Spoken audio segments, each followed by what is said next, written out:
Welcome to About the Winelands. In this show, we will be chatting to leaders, influencers, wine producers, restaurants, and other role players. Tune in every week for our latest episode. You will find us on YouTube, Facebook, Instagram TV, Spotify, Apple Podcast, and Google Podcast.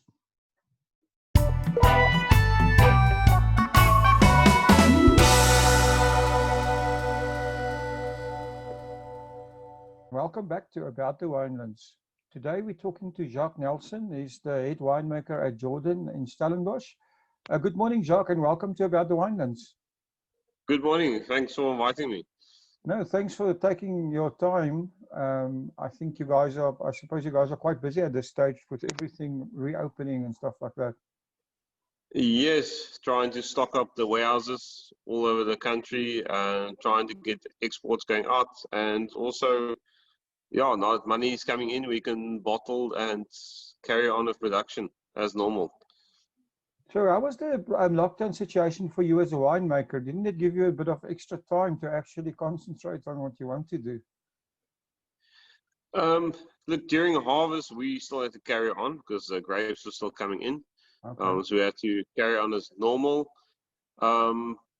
So for us, it was basically no different. We still had to come on weekends, do our thing.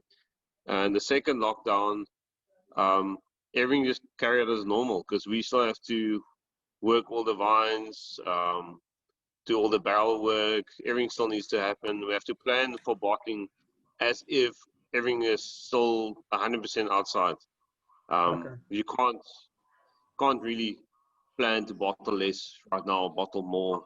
So have to just carry on as normal. Can you? How did you get involved in the wine industry? Look, I grew up in a small town called Stellenbosch. It's about 100 kilometers from Stellenbosch. And our house was basically, we lived on a farm in the vineyards. We only rented the property there. And I grew up in the vines. I actually went to study financial management, finished that, and then my mom said there's an opening at the winery in Stellenbosch. Maybe while you're doing nothing, because I was lazy to look for work. Start there in harvest. And I started in harvest, and I just always have a passion for wine and vines. And halfway through harvest, they gave me a permanent position. I was still an intern then. And then I just carried on. The bug bit me. Then I had to teach myself. And from Stellenbosch I moved on to Saxonburg, and from Saxonburg on 1999 I joined Jordan, and I'm still here. So you've been there quite a while. Yeah, it's going. December is 21 years. Wow, So amazing. it's a good long time. Can you tell us a little bit about the history of Jordan? I think our listeners would be interested in that. Yeah, so this farm way back when was called Kanonko. So this was the original Kanonko. If you still look at the old Eskom invoice, it still says Kanonko farm. So Gary and Kathy Ted bought the farm in 1982. And Gary and Kathy joined them on the farm. They went to UC Davis to study winemaking as well. They came back. There was a lot of Colomar Chenin Blanc that was replaced by proper vines. The whole farm was replanted. First commercial wine, was made in 1992, 1993. From there on, the farm just grew, and all these lovely cultivars was planted. And now we have a variety of Cabernet, Merlot, Cab Franc. On the red side, we small block of Petit Verdot, some Shiraz. Also Sauvignon Blanc, Chenin Blanc, Chardonnay, and then the last addition is the Certico that everyone is talking about. It's going to be up there for the future in about 2-3 years. So it's amazing. You do produce quite a range of wines. When did you start producing bubbly? So 2015, Wade Roger Lunt joined us in 2015, and we decided let's go for the bubbly because never done it before. And he obviously had lots of experience with bubbly from working at Seamerk with his uncle John Lobsher. Yeah, and all that knowledge, put that to work. Yeah, and we made I think one of the best bubblies that year. Wade went on to win the Diners Club Young Winemaker of the Year with that wine. It's quite That's quite awesome. amazing. Yeah. So what bubblies, what MCCs are you producing at the moment? So we only do the one. Okay. So we've released a 15. That was sold out. That was the first disgorgement of with 24 months on the lease. And yesterday, we've done the second batch of the 2015, which is 56 months on the lease. Wow. So that will be on the market very soon. So, yeah. So we're going, and then we won't release a 16, but we'll do a 17 and 18, and then carry on from there. Okay, that's interesting. So you guys, September the 1st is the Cap Classique Day, and you're part of this Cap Classique Society or Association. Are you planning Yes. anything special for as a celebration or doing anything for this day? Because we sold out of our first batch of 15, we were not going to be ready to have the newly disgorged 56 months for that day. But we've done a lot of marketing on behalf of MCC and for MCC, just in general, just to help with that day. But unfortunately, we could not have something on the farm because we don't have the wine ready yet. But it'll be shortly after that. Well, that's still good, right? I mean, Yeah. it's wonderful that you could have won this prize with your almost like on your first try. So, how are you finding the actual process of making MCC? You personally, do you like that? Yes, it's different to making obviously still wine. So it's obviously also a learning curve. But it's amazing to see a still wine going through the process and then see how it evolve. And the whole reason why we did the bottling into to two disgorgement, just to see how it changes over the years. I mean, that first year, as you can obviously do trials on your 12 months, 24 months, and 36 months. As you go along, how the wine evolves and changes and just become better and better and better.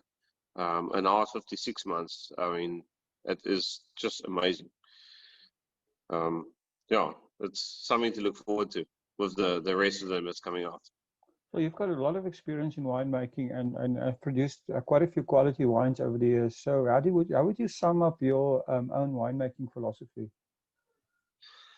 I would like to call it natural. I don't know what other people call it, the way we make wine, but we look after the vines. And for me, it's important. We've got Hilton Phipson in the vineyards with Gary's hand on it as well, and the grapes come into the cellar looking amazing, and analysis looks good, and we try and do as little as possible to change the way of the grapes. They come in, they must ferment the way they must ferment. We don't work very reductively with Sauvignon Blanc or Riesling or Chardonnay, so everything is more used to oxygen. And like our white wines go to barrel without any sulfur on the lees, from 6 months to 9 months, and sometimes a bit longer on the more the reserve stuff. And then the reds is all, we work very softly with the grapes. It's all done with pump overs. And yeah, from there on it goes to barrel. We try and put everything into barrel except our no added sulfur wines. Yeah, so for me it's just a natural soft way of working with the grapes. Also, our climate, this Stellenbosch is about 3 to 4 degrees slightly warmer than us, so we are slightly cooler, and we have all these cool slopes where we plant on. And Gary played around quite a bit with when we planted. So we've got basically plantings on north, south, west, east-facing slopes. So over the years, we found the perfect slopes to plant our vines. And we've made mistakes like any other farm, but then because we've got a nice big property, we can change and get it on the right spots. Yeah. Oh, that's All I interesting. could say. So I think it's more of a natural approach. Work with very low sulfurs. Yeah, like our filtration is very soft. We do filter, but very soft filtration, and trying to maintain the flavors from what you get from the vineyards. Wow. So your wines are, I mean, your wines are also distributed. I've been almost everywhere. So where do you actually sell? Where are your wines marketed? Where do you sell your wines? So we're about 60% in South Africa. If you're talking in South Africa wise, but and obviously Joburg quite big, Durban and Cape Town is a very big distribution area for us. A lot of our wines end up in restaurants, which is quite nice. And then overseas, we big in the UK, Belgium, Holland, not so big in America. We're still working on that. And even as far as Russia, I mean, we sell a lot of our Riesling goes to Russia, and a lot of the Riesling goes to Germany. Yeah, so we basically everywhere. Or try to be. Selling Riesling to Germany is quite a feat. Yeah, they like something different. They love their Rieslings and they love something different. So interesting.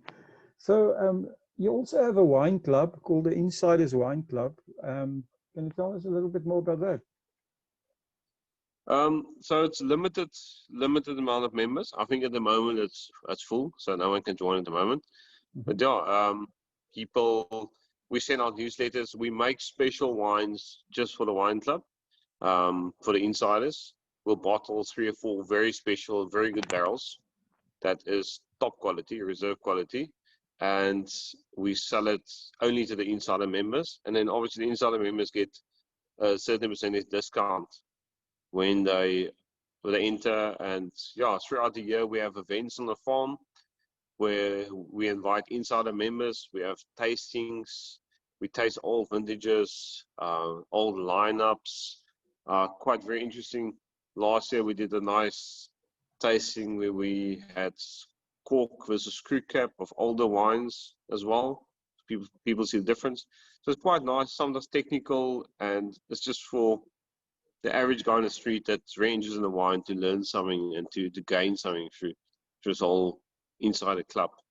We also have members in Joburg, and we'll go up and do an event on that side as well. Wow. Just to give them a taste of what's going on in Cape Town. So yeah, so if the club's full, how do we get in, right? Can we bribe ourselves in, or what is? If you bribe, you can get in.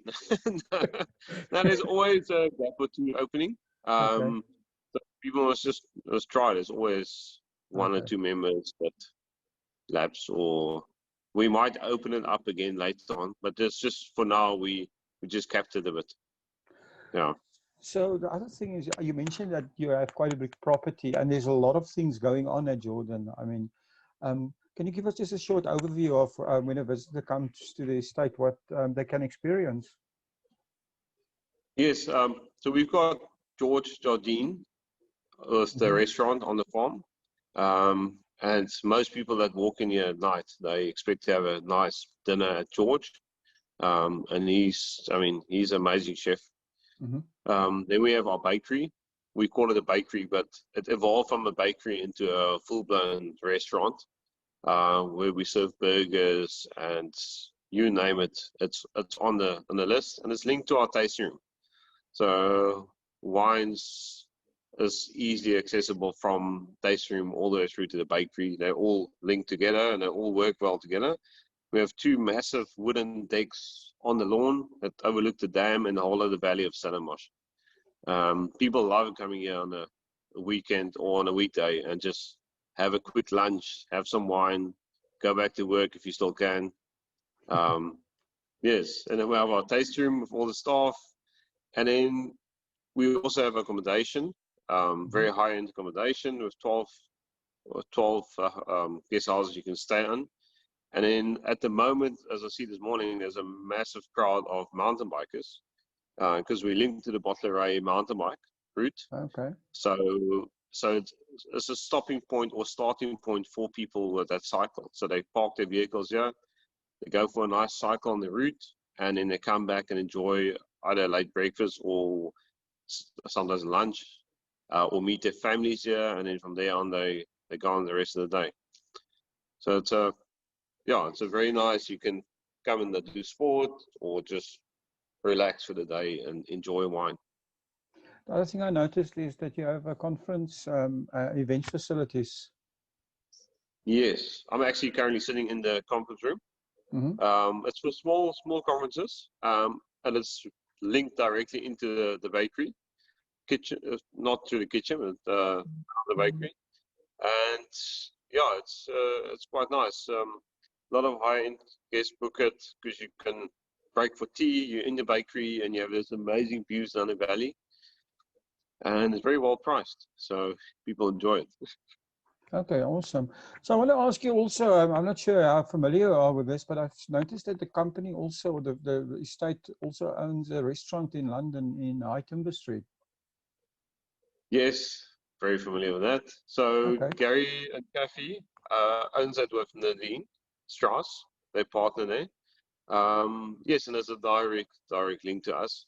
It's an amazing restaurant. It's in the banking district on the Thames. Mm-hmm. Quite nice. Banks are closed on weekends, so they're fully operational through the week, and then weekends they're on weekend. So, but Very it's nice. very nice. It's Yeah, always full. That area is very nice to capture the business market. Yes. Lunches. So do they? Is that the idea of that also? Is that a big? I actually haven't been to. I know where it is, but I actually haven't been there. Is this a big offset point for your wines? It is a big offset, but they're also trying to support the whole wine industry from South Africa. So you'll find everyone's wines is on the list, and lots of winemakers from here, if they go overseas and do a wine dinner or lunch, they find most of the wines in the restaurant, and it's easy just to perform a quick wine lunch with your wines readily available for all the vintages. So we support the South African wine market with that restaurant. Cool. And I think a lot of people see it as a restaurant at home, away from home. That's very interesting. So you guys also have a travel company, which I assume brings tour groups to South Africa to your place, a 9 Yards Travel. Can you tell us a bit more about that? Not at the moment. There's obviously no traveling. That's true, right? Yes, but the company is. I mean, we're slowly starting up, going again. So we book accommodation, we book trips, tours, everything through 9 Yards Travel. And it's so nice because you want to do wine tours. The lady running it is based in the office, and she can quickly check restaurant availabilities, everything, and she can book the whole tour, plan everything for you, not only in the Winelands, but anywhere in South Africa. I was wondering about that. So you give the tourist an experience, because most people that would come to South Africa would maybe spend a week in Cape Town, but they also would probably go on safari or something if they travel, come here all the way. So it's a great service that you guys are providing. Yeah, most people book 3-4 days in the Winelands, and then the rest is safari. So that's almost all the bookings that come through. Okay, so that's a nice add-on business for you guys. That's amazing. Yeah, so and we're touching into doing bookings for cycling tours. People that want to come and cycle here, groups of cyclists, and then from there on, tackling all the Winelands with all the nice routes, and then have accommodation to stay. Don't have to plan or worry. Everything is sorted for you. Oh, that's awesome. You mentioned that the travel company is closed at the moment, which brings us to the next thing, which is obviously the coronavirus. Yes. And, it's forced all of us to rethink our business models. Do you guys have any new ideas or changes that's happening? Luckily, about a year ago, we started thinking about, we call it just the DTC, direct to consumer. We're online, where we're directly dealing with customers to rather purchase wine online, all over the country. And then we work with delivery companies to get the wine to them. People just feel less exposed currently just to order online, have the wine delivered in a very safe manner. So that's one approach we're taking. Obviously, we want people coming to the farm. We want people enjoying the scenery in a safe way. But there is people out there that still feel like it's a bit of a risk. So we cater for that currently. I think there's a huge advantage in this direct-to-consumer model in that you know exactly who's buying your wine, whereas if it's bought through a restaurant or retail store, you know, they basically become your customer because you don't really know who the end consumer is. In this case, and you have that contact details, so if you can always contact them again, you build that database. And I think in this environment now, database is probably the most valuable property you can have to sell wine. I totally agree with you. And the other thing is that what I'm wondering is, you know, that changes your communication, because your communication with a distributor like a restaurant or a retail store or, you know, or a third-party distributor is completely different than your communication model with the end consumer. So how do you, what platforms, and how do you actually make sure that you, I mean, you mentioned people visiting the farm, which is obviously the best way, but how do you actually, you know, make sure you communicate with that end customer all the time? We've got a big CRM system that we record who buys, what they buy, and we have all that knowledge stored. And then we've got a lot of people on the farm that work here and from the homes, and they're constantly in contact with people. They know what they bought before, so you can buy them and say, do you have more wine? Do you need wine? So we build up quite a big database with records of what they like and what they don't like. And it's constantly phoning. It's so you actually just follow up with people directly, which is absolutely awesome. So yeah, and people love getting a phone call rather than an email because it's more personal. And it's not a telemarketing phone call. It's just a follow-up. Do you have enough wine? And it's easy to get. I mean, it's a quick process, and the wine is at your door. I think it's also so important that you actually do that, because you know, lots of time it's easy to get into a social media trap and just start posting stuff, but not really engaging with people that have actually, you know, you need to engage with, and actually making a personal phone call is just that little step further. I suppose you guys are very active on social media as well, of course, to get your story out. Yes. But yeah, social media is just a visual thing. I mean, that interaction with the customer is very important. Yeah. I think customers enjoy it. They like absolutely. I mean, speak to us. And yeah, so Sjaak, yourself, your wine journey has been interesting and long, and you've been at Jordan a few years. What's the most important thing that you've learned in your journey? Well, this year I've learned winemaking this year is 50% planning, and the other 50% is just thinking out of the box. But every year is different. I haven't been here, 21 years. Every single year is different. Vintage is different. We've been slapped from coronavirus to extreme drought, to very difficult vintages, very positive vintages, and every year we do our best to make the best wine we can. So I've learned that you can't really plan too far ahead, but you must just be ready for what's coming. That's all I can say. Oh, that's great.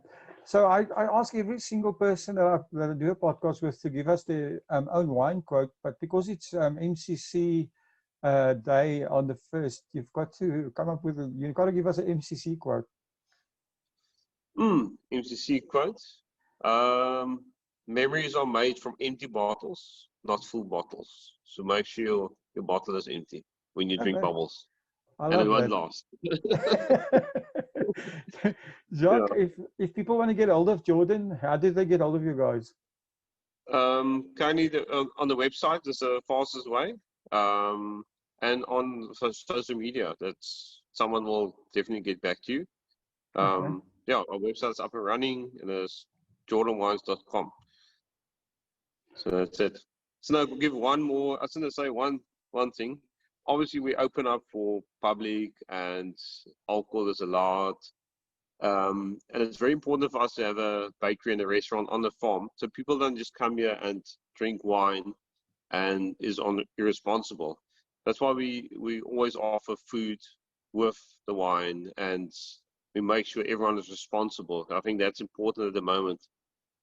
Seeing what's going on in the news, if everyone's not responsible, we don't want the government to lock down and ban booze again, because then we're all going to lose a lot of business and a lot of jobs. It's important. So I think, especially with MCC Day, we must just keep in mind to be responsible with drinking and enjoying our wine. I think those are wise words, and I think that it's great that I think that's a communication that needs to come from the industry, but I'm sure it will, because of the current situation. But Jacques, thank you very much for actually spending the time with us. It's been quite interesting. I'm sure our listeners will enjoy it. And yes, have a great day, and we'll speak again. Okay, thank you very much. Thanks for letting me speak on your show. Thanks, Vin. Bye-bye. Thank you for supporting our show. If you would like to get more exposure for your business, please have a look at our sponsorship options. Thanks again for supporting About the Winelands. Please follow us on YouTube and on our social media channels. All details and links are in the description.